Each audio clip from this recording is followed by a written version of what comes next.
పరాభావనామ సంవత్సరంలో మిథున రాశిలో జన్మించినటువంటి వారికి ఏ విధంగా ఉండబోతుందో తెలుసుకునే ప్రయత్నం చేద్దాం. ఆదాయం 8, వ్యయం 1, రాజ్యపూజ్యం 11, అవమానం 7. ఈ సంవత్సరం మొత్తం కూడా ఉన్నటువంటి 12 రాశులలో అత్యంత యోగప్రదంగా ఉండేటువంటి రాశుల్లో మొట్టమొదటిది ఈ మిథున రాశి అని చెప్పవచ్చు. మే 31వ తారీఖు వరకు కూడా గురువు మిథున రాశిలోనే సంచారం చేస్తూ ఉండడం, అలాగే దశమంలో శని ప్రభావము, కంటక శని ప్రభావాన్ని కలిగిస్తున్నప్పటికీ గురువు సంపూర్ణంగా అనుగ్రహంగా ఉండడం, ఈ కారణం చేత అనుకున్నటువంటి అన్ని పనులలో విజయాన్ని సాధించగలుగుతారు. అయితే ఇక్కడ ఓపిక పట్టాల్సినటువంటి సమయం ఏంటంటే, మీరు ఏ పని అనుకున్నప్పటికీ కూడా ఆ పనులలో ముందడుగు సాగాలన్నా, విజయాన్ని సంపూర్ణంగా అతి శీఘ్ర కాలంలో పొందాలన్నా, ఎటువంటి ఆటంకాలు లేకుండా అనుకున్న పని అనుకున్నట్టుగా జరగాలన్నా 1 జూన్ నుంచి మీరు ప్రయత్నం చేయండి. ఎందుకంటే రాశిలోనే ఈ యొక్క గురుగ్రహ సంచార ప్రభావము మే 31వ తారీఖు వరకు ఉండడం, ఇది అంత యోగ్యమైనటువంటి కాలం కాదు. అయితే కంటకశని ప్రభావం కూడా ఉండడం, ఇవన్నీ కూడా కొంత నత్తనడకన సాగుతాయి మీ పనులన్నీ కూడా. జూన్ 1వ తారీఖు నుంచి అక్టోబర్ 31వ తారీఖు వరకు కుటుంబ స్థానంలో గురువు స్థితి పొంది ఉండడం, ఉచ్చస్థితి పొంది ఉండడం, ఇది అన్ని విధాలుగా యోగ కాలముగా చెప్పబడి ఉంది.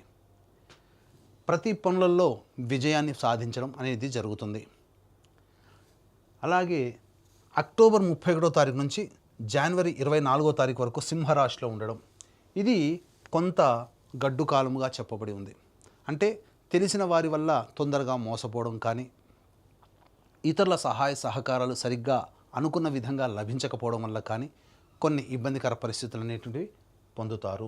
కానీ డిసెంబర్ 5వ తారీఖు వరకు కేతువు సంపూర్ణముగా యోగిస్తున్నటువంటి ఈ కారణం చేత గత జన్మ పుణ్య ప్రభావము మీకు ఈ సమయంలో గురువు ఎంత అనుకూలంగా లేనప్పటికీ కూడా దైవబలం, మీరు చేసుకున్నటువంటి సంపాదించుకున్నటువంటి పుణ్యం ఇప్పటి వరకు ఈ జన్మలో అవన్నీ మీరు అనుభవంలో పొందడం ద్వారా మంచి విజయాల్ని గడ్డు కాలంలో ఉన్నప్పటికీ కూడా మీరు ఆనందాన్ని పొందగలుగుతారు, అన్నిట్లో విజయాన్ని పొందగలుగుతారని చెప్పవచ్చు.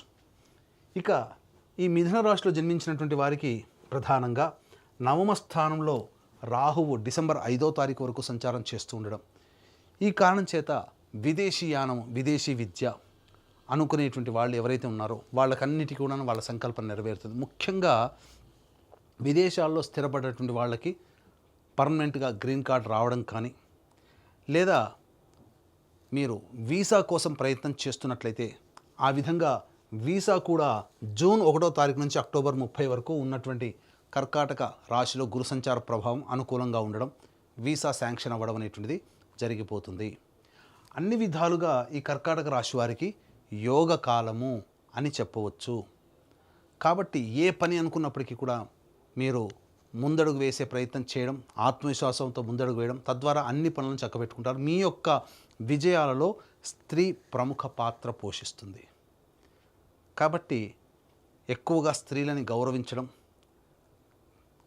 సంబంధించి కుటుంబ సభ్యులని ఆదరించడం, ఇవన్నీ మీరు కనుక దైనందిన జీవితంలో కనుక అలవాటు చేసుకున్నట్లయితే మీకు ఈ మిథున రాశిలో జన్మించినటువంటి వారికి తిరుగుండదు అనేటువంటి విషయాన్ని గమనించుకోవాలి. అయితే చాలామందికి ప్రధానంగా ఉన్నటువంటి సమస్య ఉద్యోగ సమస్య. ప్రధానంగా ఏ ఏ రోజుల్లో అనగా ఏ ఏ సమయంలో కనుక ఉద్యోగం కోసం ప్రయత్నం చేస్తే బాగుంటుంది, ఉద్యోగస్తులకి ప్రమోషన్స్, అలాగే వేరే సంస్థల్లో మంచి ఉన్నత ఉద్యోగము, నిరుద్యోగంలో ఉన్నటువంటి వాళ్ళు ఏ సమయంలో ప్రయత్నం చేస్తే బాగుంటుందో క్లుప్తంగా తెలుసుకునే ప్రయత్నం చేద్దాం. వీక్షించేటువంటి ప్రేక్షకులు కూడా గమనిక, ఈ యొక్క మిథున రాశితో పాటుగా 12 రాశులలో జన్మించినటువంటి వారికి కూడా మన జీవితంలో మంచి జరగాలన్నా, చెడు జరగాలన్నా, అలాగే యోగం కలగాలన్నా, అవయోగం కలగాలన్నా, సుఖము దుఃఖము, లాభము నష్టము, ఇలా ఏదైనా కానీ మనకు జరగాలన్నా నవగ్రహాల యొక్క అనుగ్రహం వల్లనే కలుగుతాయి. కాబట్టి ఇట్టి నవగ్రహాల యొక్క అనుగ్రహం సంపూర్ణముగా మనకు లభించాలి అనే సదుద్దేశముతో మన పీఠం ఆధ్వర్యంలో 12 రాశిలో జన్మించినటువంటి వారికి సర్వదోష నివారణ పూజలు హోమాలలో భాగంగా చైత్ర పౌర్ణమి మరియు అతి శీఘ్ర ఫలితాలను ఇచ్చే 3 నక్షత్రాలలో ఒకటైనటువంటి హస్తా నక్షత్రం రోజున సాయంకాలం 6 గంటలకి ప్రదోషకాల సమయంలో నవగ్రహ పాశుపత మంత్రహోమము, ఆరోగ్యం కోసం మృత్యుంజయ హోమం, సర్వకార్య జయసిద్ధికి సుదర్శన హోమం, అనుకూల దాంపత్యము, వివాహ సిద్ధికి, అలాగే ఉద్యోగ ఆర్థికాభివృద్ధికి లక్ష్మీ మూలమంత్ర సంప్రీత లక్ష్మీ సూక్త హోమము మరియు సర్వకార్య సిద్ధికి సంబంధించి రుద్రహోమం లాంటివి జరిపించి శక్తిపాతము చేసినటువంటి కరుంగలి మాల ఇవ్వడం జరుగుతుంది. కాబట్టి ఏప్రిల్ 1వ తారీఖు మధ్యాహ్నం 3 గంటల లోపల స్క్రీన్పై కనిపిస్తున్న నెంబర్కి కాంటాక్ట్ చేసి మీ గోత్రనామాదులు నమోదు చేసుకోవచ్చు. ఇక ఈ మిథున రాశిలో జన్మించినటువంటి వారికి ప్రధానంగా 17 ఆగస్టు నుంచి 16 సెప్టెంబర్ ఈ మధ్యకాలము నిరుద్యోగస్తులకి ఉద్యోగస్తులకి అనుకూలము. అలాగే 17 నవంబర్ నుంచి 15 డిసెంబర్ మధ్య ఉన్నటువంటి కాలము అనుకూలమైనటువంటి కాలము. మరియు ఈ సంవత్సరం 19 మార్చి నుంచి 13 ఏప్రిల్ మధ్య ఉన్నటువంటి కాలము. అలాగే ఈ సంవత్సరం 14 ఏప్రిల్ నుంచి 14 మే అంటే 19 మార్చి నుంచి 14 మే వరకు ఉన్నటువంటి సమయం చాలా అనుకూలంగా ఉంటుంది. అలాగే వచ్చే సంవత్సరం 14 మార్చి నుంచి ఉగాది వరకు ఉన్నటువంటి సమయం కూడా అప్పటికి వచ్చే సంవత్సరానికి కూడా అనుకూలం. కాబట్టి ఈ చెప్పిన సమయాల్లో కనుక మీరు ఉద్యోగం కోసం ప్రయత్నం చేస్తే నిరుద్యోగస్తులకి ఉద్యోగం, వేరే సంస్థల్లో ప్రయత్నం చేసుకుంటే అనుకూలం, అలాగే ఉన్న సంస్థల్లో ప్రమోషన్స్కి సంబంధించిన అనుకూలం.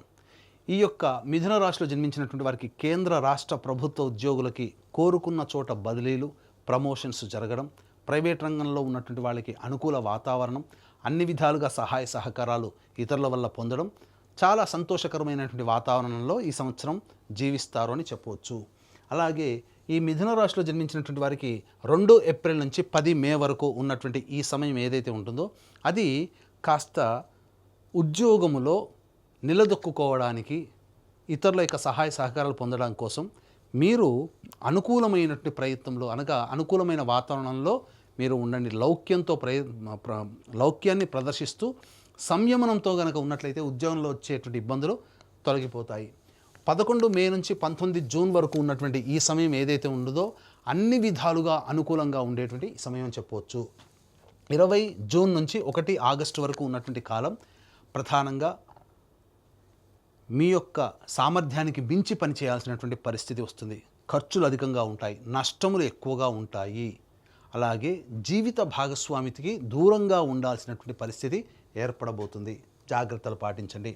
1 ఆగస్టు నుంచి 17 సెప్టెంబర్ ఈ మధ్యకాలం ఏదైతే ఉంటుందో ఈ సమయం కాస్త కీలకమైనటువంటి సమయము. అంటే ఉత్సాహము, ప్రోత్సాహము అన్నీ ఉంటాయి, కానీ ఇంప్లిమెంటేషన్లో మీరు ఫెయిల్యూర్ అవుతారు. కాబట్టి జాగ్రత్త పడండి. అత్యుత్సాహము, అతి ఆత్మవిశ్వాసం ఈ సమయంలో పనికిరాదు. 18 సెప్టెంబర్ నుంచి 11 నవంబర్ ఈ మధ్యకాలంలో ఏం జరగబోతుంది? కుటుంబ సభ్యులతో వాగ్వివాదాలు జరుగుతాయి. అనవసరమైనటువంటి రుణాలు చేయాల్సినటువంటి పరిస్థితి వస్తుంది, లేదా మీ డబ్బు ఎదుటి వాళ్ళకి అడగగానే ఇచ్చేయడం, తద్వారా అవి రాని బాకీలుగా ఉండడం అనేటువంటిది జరగబోతుంది. కాబట్టి జాగ్రత్తలు పాటించండి. మీ యొక్క వాక్కుని మితంగా వాడుకుంటే అన్ని విధాలుగా యోగదాయకంగా ఉంటుంది. ఇక 12 నవంబర్ నుంచి వచ్చే సంవత్సరం మార్చి 8వ తారీఖు వరకు ఉన్నటువంటి సమయం అద్భుతమైనటువంటి సమయము. ఈ సమయంలో మీకు గురువు అనుకూలంగా లేకపోయినప్పటికీ కూడా జనవరి 24 నుంచి గురువు అనుకూలంగా ఉండడండి. జనవరి 24 వరకు, అక్టోబర్ 31వ తారీఖు నుంచి జనవరి 24 వరకు సింహరాశిలో సంచారం చేస్తుంటాడు. కాబట్టి ఆ సమయం అనుకూలంగా ఉండదు. కానీ కుజుడు అనుకూలంగా ఉన్నటువంటి కారణం చేత గురువు వల్ల వచ్చే దోషము తగ్గించబడుతుంది. అందుకనే ఈ యొక్క మిథున రాశిలో వాళ్ళకి ఒక గ్రహం మైనస్ అయినప్పటికీ ఇంకొక సమయంలో ప్లస్ పాయింట్గా మారుతుంది. అందువల్లనే అన్ని విధాలుగా యోగదాయకమైనటువంటి పరిస్థితుల్లో ఈ మిథున రాశిలో వారు ఉంటారని చెప్పవచ్చు. ఈ మిథున రాశిలో జన్మించినటువంటి విద్యార్థులకి సకాలంలో మీరు ఉత్తీర్ణతను పొందుతారు. కోరుకున్న చోట మీకు కళాశాలలో మీకు ప్రవేశం లభిస్తుంది. విదేశీయానానికి అనుకూలము. ఆశించిన మేర కంటే ఎక్కువగా ఉత్తీర్ణత శాతంతో ఆనందకరంగా మీరు పాస్ అవుతారు. ఇక ఈ యొక్క మిథున రాశిలో జన్మించినటువంటి రాజకీయ రంగ ప్రముఖులు ఎవరైతే ఉంటారో ఆశించిన మేర ఫలితాలు పొందుతారు. అలాగే పార్టీ పెద్దల సహాయ సహకారాలతో నామినేటెడ్ పోస్ట్ అనేటువంటిది లభిస్తుంది. ఏదైనా ఒక పదవిని లభించి తద్వారా ప్రజల యొక్క మన్ననలు పొందే అవకాశం ఎక్కువగా ఉంటుందని గమనించుకోవాలి. ఇక ఈ రాశిలో జన్మించినటువంటి రైతులు ఎవరైతే ఉంటారో వాళ్ళకి వేసుకున్న 2 పంటలు కూడా చాలా దిగుబడి ఎక్కువగా ఉండి రాబడి కూడా అధికంగా ఉంటుంది. అన్ని విధాలుగా ప్రోత్సాహకంగా ఉంటుంది. వాణిజ్య పంటలు కూడా కలిసి వస్తాయని చెప్పొచ్చు. ఈ రాశిలో జన్మించినటువంటి కళాకారులు, నటులు, అలాగే ఎలక్ట్రానిక్ అండ్ ప్రింటింగ్ మీడియా రంగంలో ఉన్నటువంటి వాళ్ళు, అలాగే ఈ సంబంధించినటువంటి సోషల్ మీడియా రంగంలో ఉన్నటువంటి వాళ్ళు ప్రధానంగా ఆశించిన మేర, మీకు ముఖ్యంగా నటులకైతే ప్రజల యొక్క మన్నన ఉన్నప్పటికీ కూడా ఆశించిన మేర ప్రాజెక్టులు రాకపోవడము, అలాగే వచ్చిన అవకాశాలు కొంత చేజారిపోవడం అనేటువంటిది జరుగుతాయి. కాబట్టి జాగ్రత్తలు పాటించండి. కళాకారులకు మాత్రం కొంత ఇబ్బందికరంగా ఉంటుందని చెప్పవచ్చు. కాబట్టి దైవానుగ్రహాన్ని పొందే ప్రయత్నం చేసుకుంటే ఇంకా భవిష్యత్తులో మంచి జరుగుతుందని చెప్పవచ్చు. ఇక గమనించుకున్నట్లయితే ప్రధానంగా ఈ యొక్క మిథున రాశిలో జన్మించినటువంటి క్రీడాకారులకి అత్యున్నతమైనటువంటి పురస్కారాలు లభిస్తాయి. తద్వారా మీకు మంచి జరగబోతుంది. అవార్డులు, రివార్డులు ప్రకటించడం, తద్వారా మీకు మంచి శుభమైనటువంటి ఫలితాలు ఈ యొక్క మిథున రాశిలో జన్మించినటువంటి క్రీడాకారులు పొందుతారని చెప్పవచ్చు. తర్వాత అన్ని ప్రైవేట్ ప్రభుత్వ రంగంలో పనిచేస్తున్నటువంటి వాళ్ళకందరికీ కూడా శుభమైనటువంటి పరిణామాలు అనేటువంటివి ఉంటాయి. ముఖ్యంగా వ్యాపారస్తులు ఎవరైతే ఉంటారో ఈ వ్యాపారస్తులు ప్రధానంగా చేస్తున్నటువంటి వ్యాపారము, వృత్తులలో అనుకున్న దానికంటే ఎక్కువగా ధనాదాయం ఉంటుంది. గతం కంటే కూడా ఒక మార్గంగా ఆదాయం వస్తే ఈ సంవత్సరం 2-3 మార్గాల ద్వారా ఆదాయం లభించే అవకాశం ఉంటుంది. ఈ కారణం చేత మిథున రాశి వారు గతం కంటే కూడా ఎక్కువగా వైభవోపేతమైనటువంటి జీవితాన్ని పొందుతారు. గృహ నిర్మాణము అనేటువంటిది ప్రధానంగా ఈ యొక్క మిథున రాశిలో జన్మించినటువంటి వారు జూన్ 1వ తారీఖు నుంచి అక్టోబర్ 30వ తారీఖు వరకు ఈ సమయం ఏదైతే ఉంటుందో ఈ సమయంలో నూతన గృహ ప్రాప్తి పొందేటువంటి అవకాశము గోచరమవుతుంది. వివాహం కాని అబ్బాయిలకి, అమ్మాయిలకి చక్కటి శుభవార్త వింటారు. కోరుకున్న జీవిత భాగస్వామిని మీరు పొందగలుగుతారని చెప్పవచ్చు. ఈ యొక్క రాశిలో జన్మించినటువంటి స్త్రీలకి ముఖ్యంగా అన్ని విధాలుగా యోగదాయకంగా ఉంటుంది. కోల్పోయినటువంటి గౌరవం, మర్యాద అన్నీ మీరు పొందుతారు. ఇప్పటి వరకు కుటుంబంలో కావచ్చు, బంధుత్వంలో కావచ్చు, మిమ్మల్ని కాస్త తక్కువగా చేసినటువంటి వాళ్ళు ఈ గ్రహ ప్రభావం చేత మీలో ఒక గొప్పతనాన్ని చూడడం, తద్వారా మీకు గౌరవ మర్యాదలు పెరగడం అనేటువంటి జరుగుతుంది. ఆస్తిపాస్తులు కొనుగోలు చేస్తారు. విలువైన ఆభరణాల్ని పొందగలుగుతారని చెప్పవచ్చు. మిమ్మల్ని చూసి అసూయ పడే వాళ్ళు ఎక్కువగా ఉంటారు. కాబట్టి అన్ని విధాలుగా మీరు మెలకువతో, తెలివితో ప్రవర్తించండి. కొన్ని చోట్ల అనవసరంగా నష్టపోయే అవకాశాలు ఉంటాయి. కాబట్టి తర్వాత ఈ మిథున రాశిలో జన్మించినటువంటి వాళ్ళకి అన్ని విధాలుగా యోగదాయకంగా ఉంటుంది అని చెప్పవచ్చు. ముఖ్యంగా ఈ మిథున రాశి వారు చేయాల్సిందల్లా కూడా మీ యొక్క అభివృద్ధిని చూసి ఎదుటి వాళ్ళు కాస్త కంటగింపుగా మారుతుంది. కాబట్టి ఎక్కువ సార్లు నరదృష్టి అనేటువంటి జరుగుతుంది. కాబట్టి దిష్టి తీసుకునే ప్రయత్నం చేయండి. ఎందుకనంటే మీ అభివృద్ధి ఎదుటి వాళ్ళకి కంటగింపుగా ఉండడం, అసూయ, ఈర్ష్య ఎదుటి వాళ్ళ వల్ల మీరు పొందుతారు. తద్వారా మీరు ఎంత అభివృద్ధిని పొందాలనుకున్న కొన్నిసార్లు నరుని దృష్టి సోకితే నల్లరాయిన పగులుతుందని సామెత కదా. ఎందుకంటే ఈ మిథున రాశిలో జన్మించినటువంటి సంతానం వల్ల కూడా మీరు మంచి సంతోషాన్ని పొందుతారు. మీ సంతానంతో కూడా మీరు మంచి పేరు ప్రఖ్యాతులు పొందుతారు.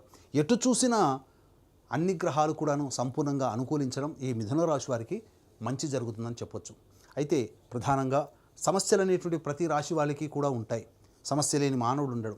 కాబట్టి ఈ యొక్క మిథున రాశిలో జన్మించినటువంటి వాళ్ళు ప్రతిరోజు కూడా కాలభైరవ అష్టక పారాయణము, అలాగే గురు చరిత్ర 3 పారాయణాలు కనుక చేసినట్లయితే ఆ సమస్య నుంచి బయటపడతారు. అంతేకాకుండా మన పీఠం ఆధ్వర్యంలో ఏప్రిల్ 1వ తారీఖు రోజున సర్వదోష నివారణ పూజలు హోమాలలో భాగంగా నవగ్రహ పాశుపత హోమము, మృత్యుంజయ, సుదర్శన, రుద్ర, లక్ష్మీ హోమాదు లాంటివి సాయంకాలం 6 గంటలకు ప్రారంభమవుతాయి. కాబట్టి ఏప్రిల్ 1వ తారీఖు మధ్యాహ్నం 3 గంటల లోపల మీరు గోత్రనామాలు నమోదు చేసుకోవడం ద్వారా మీరు అన్ని విధాలుగా ఆనందదాయకంగా ఈ సంవత్సరం అంతా మంచిగా జరగాలని ఆకాంక్షిస్తూ సర్వం శ్రీ ఉమామహేశ్వర పరబ్రహ్మార్పణమస్తు.